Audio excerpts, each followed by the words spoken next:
如果大家喜欢我的视频，欢迎订阅。纽约华人有需要的可以看一下房产直接转名给子女，还是通过继承。纽约的华人家庭一定要知道，房产直接转给子女还是通过继承呢？这和 Start Up Basis 成本价的重置是有很大关系的。在纽约，很多的华人家庭都会问一个看似很简单的问题：房子以后反正都是给孩子的，现在直接转给他们，那不是更省事吗？但是这个省事的话，可能在未来是变成一笔很大的税务的成本。今天我们只讲一个核心的概念，就是 Start-up Basis 成本价的重置，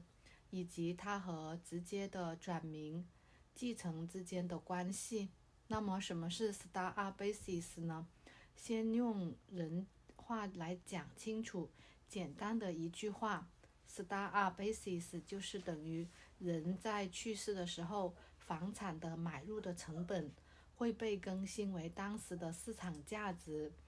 举个例子，就是纽约的家庭常见的例子，就是父母20年前买了一套房子，是30万。那他父母去世的时候，房子的市值就是市面上的价值大概已经涨到了100万。那如果说通过继承的方法继承把房子给他们的子女，就是子女的成本的价值，那就是100万美金。然后如果说将来如果子女要卖房子，那就是资本的增值税，就是从100万美金往上来算了。那如果说生前直接转名给子女的话，会发生什么情况呢？这是很多家庭就是容易忽略的地方。如果父母在生前就把房子直接转到子女的名下，子女去继承的话呢，不是房子的市值，而是父母当年的原始的成本价，也就是所谓的 carry-over basis， 就是原用原成本。用同样的这个例子，父母买房的成本是30万美金，按照现在的市场的价值100万美金，生前直接转给子女，子女的成本的价仍然是30万美金。将来卖房的时候，就是税从30万到卖价来算，差别非常大。光是长期的增值，光是联邦的长期的增值税，那就是15%，那就是用100万美金减去30万美金，等于70万美金，然后再乘以15%，那就等于10.5万美金。这个是还没有计算纽约州的增值税。那就是这就是为什么很多人会说不要轻易生前的时候把房子直接转给孩子。原因不是一句税会很高，而是结构性的差异。如果说生前的话，你直接转名，那它的成本价就是 basis， 就是沿用父母的原价，对未来出售的影响，潜在资本利得的税高。还有一个就是去世后的继承，就是 start up 到那市场的价值，税务的话压力是大幅度的降低。关键不在于房子给不给孩子，而是在于什么时候用什么方式来给。那是不是一定要等到继承呢？这里要非常克制的说一句话，不是所有的家庭都必须等到继承，但是绝大多数的家庭不适合直接的转名，因为除了 stay up basis， 生前转名还是有可能带来失去对房产的控制权。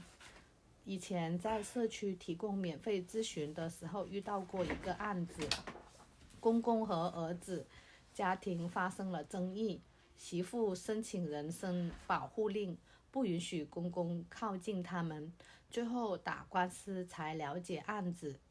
子女的婚姻、债务、诉讼风险，影响未来的房产规划灵活性。税主要是其中的一个重要因素，但不是唯一的因素。那么，信托在这里是起到什么作用呢？